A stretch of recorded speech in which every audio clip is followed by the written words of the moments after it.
जय श्री कृष्ण। हमारे भक्ति योग चैनल में आपका स्वागत है। भगवान श्री कृष्ण ने स्वयं अपने श्रीमुख से उद्धव गीता में कहा है, जो लोग संसार से भयभीत हैं उनके लिए संत जन ही परम आश्चर्य हैं। जैसे सूर्य आकाश में उदय होकर प्राणियों को देखने की क्षमता प्रदान करता है, वैसे ही संत अपने आप और भगवान को देखने के लिए अंतर्दृष्टि देते हैं। उद्धव, अधिक क्या कहूँ, स्वयं मैं ही उन संतों के रूप में विद्यमान हूँ। उद्धव गीता के इस विख्यात में प्रस्तुत भाव पुष्प ऐसे ही संतों और भक्तों की वाणी वाटिका से ही संचित हैं। कहीं तो नाम विशेष का उल्लेख आया है, कहीं नहीं, किंतु समस्त भाव वही हैं जो मुझे किसी न किसी संत भक्त से प्राप्त हुए हैं। उन्हीं से प्राप्त पुष्पों की ये माला उन्हीं को प्रणाम पूर्वक समर्पित।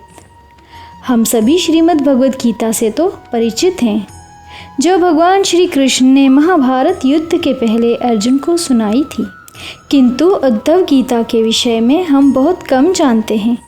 ये भगवद गीता से भी अधिक विस्तृत है। भगवद गीता के लगभग सभी बातें यहाँ भी हैं, पर और भी बहुत कुछ है।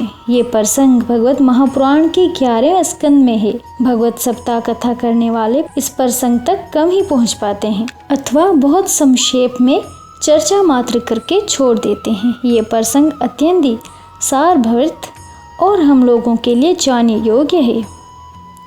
हम इसमें अवगाहन करते हुए बस कुछ ऐसी ही बातें समझाने का प्रयास करेंगे जो हम साधारण जनों के लिए बहुत विचारणीय है और बहुत उपयोगी भी।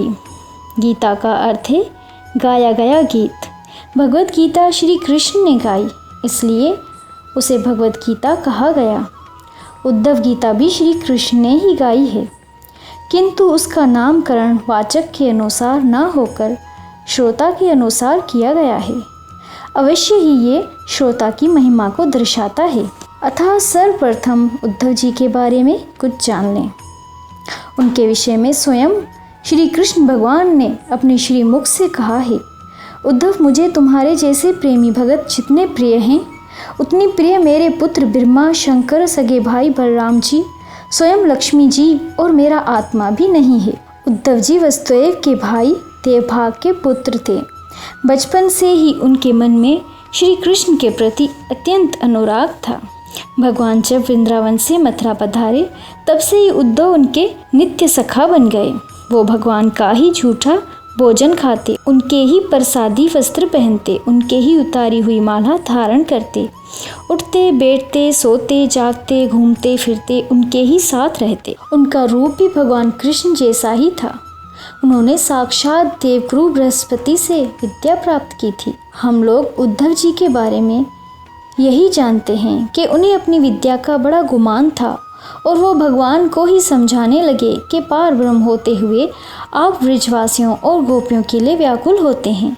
ये बात मुझे ठीक नहीं लगती। भगवान ने कहा, उद्धव, वो मेरे प्राण प्यारे भक्त हैं, वो मेरे वियोग में अत्यंत व्याकुल हैं।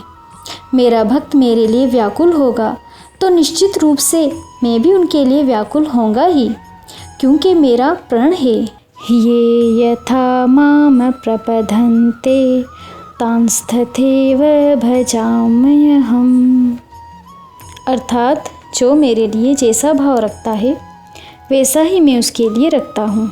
उद्धव जी के मन में आया कि यदि गोपियों को ये ज्ञान दे दिया जाए कि श्री कृष्ण तो सर्वव्यापी सर्व अंतर्यामी परमात्मा हैं, वो तो सदा उनके हृदय में भी विराजते हैं, उससे तो वियोग हो ही नहीं सकता, तो उनका विरह और दुख मिट जाएगा।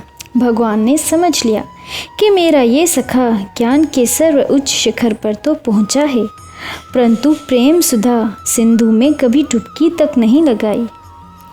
उसके बिना कोरे ज्ञान का क्या मोल है। वो अपने इस सखा में कोई कमी नहीं रहने देना चाहते थे।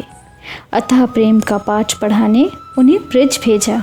उद्धव जी ब्रज में गोपियों को ज्ञान सिखाने गए, पर स्वयं प्रेम का पाठ पढ़कर आए और उनकी पदरज मस्तक पर धारण की। भगवत का ये प्रसंग सुनकर उद्धव जी के लिए विशेषता का भाव नहीं आता, बस यही छवि बनती है कि उन्हें अपने ज्ञान का बड़ा घमंड था और गोपियों ने उनका घमंड तार तार कर दिया था। ये हमारी अज्ञानता है, क्योंकि हमने उससे संबंधित अन्य प्रसंगों को कभी सुना ही नहीं। ब्रज यात्रा के बाद वो ज्ञान और प्रेम से परिपूर्ण हो चुके थे।